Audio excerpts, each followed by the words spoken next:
and she had the reception there at the church. And after they left the reception, they drove about a block to a block and a half down the road, and she told her new husband to stop the car, so I made a mistake. And she almost hopped out of the car before the wheels came to a stop. This girl had two personalities, and you never knew which one was barking. She went ahead and stayed married for a while after that. And they bought some wedding pictures, which surprised me. But some people have two personalities, and this girl did. Did you apologize after you told her the joke? No, I just never told her anymore. I think she owed me an apology, you know. But I found out that she kind of acted that way. There was one other time that she got upset with a friend who at work who she thought they was friends too, and all of a sudden she just switched. And so I was always careful after that, you know, who I told jokes to, and because some of them are palatable in some areas, and some places they're not. And but I'll never forget Ginger for having done that. But she seemed to be okay after that, but I never told her another joke. So you never know who's out there, you know, and who gets upset. One day I was photographing some women at Eastern Star, and I couldn't get a smile out of them, so I said, think about sex. and that got a smile, and later on I thought maybe that wasn't totally appropriate. But I got some good pictures anyhow. I think some of the old ladies had some I guess the question is, was your wife there? No.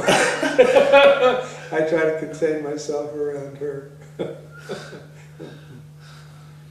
But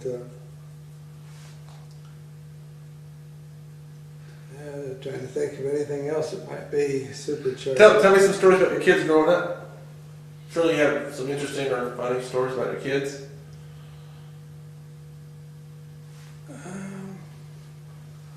Well, Todd is my youngest, and Todd was a pretty good athlete. And he grew up, he was the easiest kid in the world to get along with, and my daughter, she was my firstborn, and she was kind of a lot of fun, and both of them were bright kids, and they did quite well in school. Never got into any trouble or anything like that. The thing that Andrea remembers the most when growing up was I bought a couple of small motorcycles, and to this day that's kind of the highlight of her life, is riding those very small motorcycles around on her property. And one day I got a bigger motorcycle, and I was trying to show her how to ride that, and I actually did a wheelie, and the motorcycle ended up on top of me. And I didn't want to show off like that, and it sure hurt like hell when the motorcycle landed on top of me. When I was 15, I had an accident on a motorcycle, and I got hit by a car, and I flew about 40 feet through the air, and ended up with a broken back and a broken toe, and cuts all over me and stuff, and it's wasn't any fun at all. But I missed about 3 weeks of school. So it wasn't a total waste. Pardon? So it wasn't a total waste. It wasn't a total waste, but I missed 3 weeks of school, and I was taking Latin, and I never understood Latin, and had a rough time of it. The teacher gave me a D triple minus just for trying. But I missed 3 weeks of Latin, and man, I was totally lost. But I think I was the only student that ever got a D triple minus from her, and that was the only D triple minus I ever got from anybody. But that wasn't all that much fun.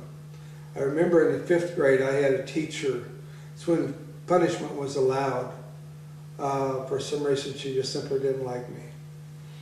And she just chose any time in the world just to beat the hell out of me with a big paddle with holes in it, every chance she got. And one day, there was a guy or a girl behind me that asked me for a pencil. And so I just handed her a pencil directly over my shoulder, and she took it. The next thing I knew, I had a slap across the face. I says, "What was that for?" And she said, "For talking." And I says, "I wasn't talking."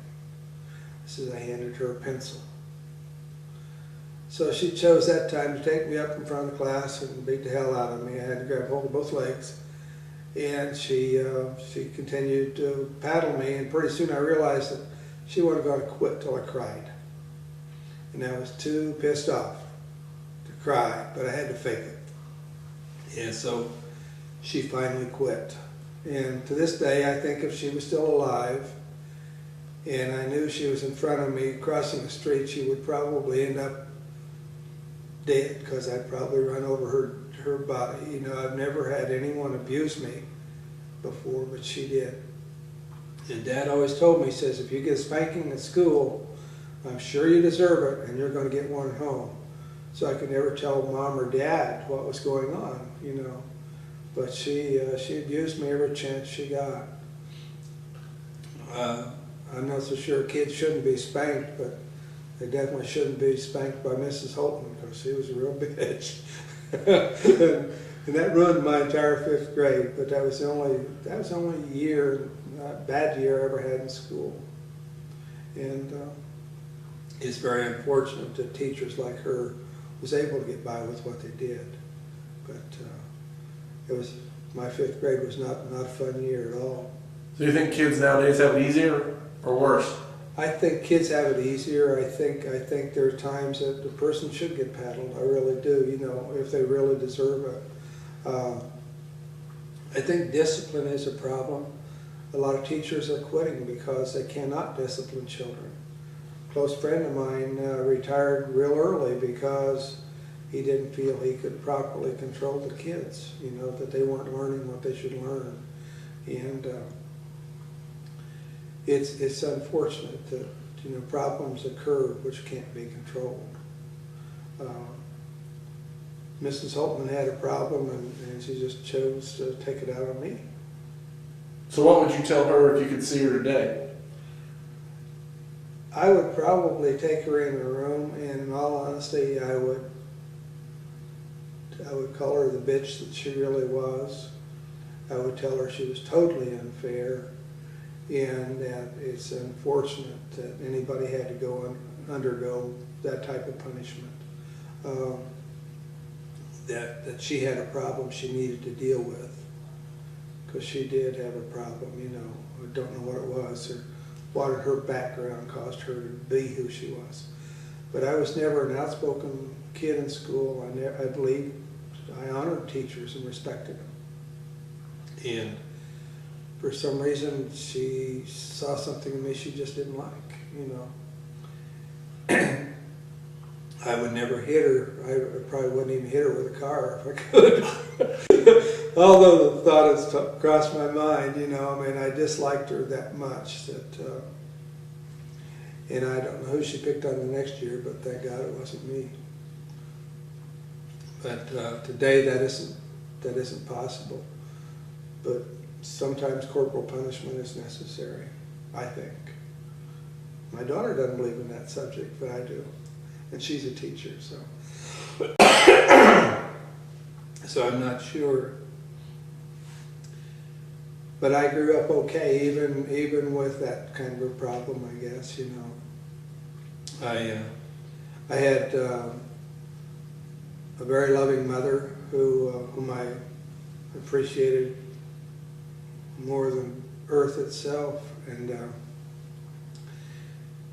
Dad was the kind of person who worked all the time. I assume he loved me, but he never said so until he got to be pretty old. He was probably in his 70s, and one day I just said, "Dad, I love you." And he told me he loved me in return. And that was the only time, at least that was the first time that he had ever told me. So I assumed that he did, and that was important.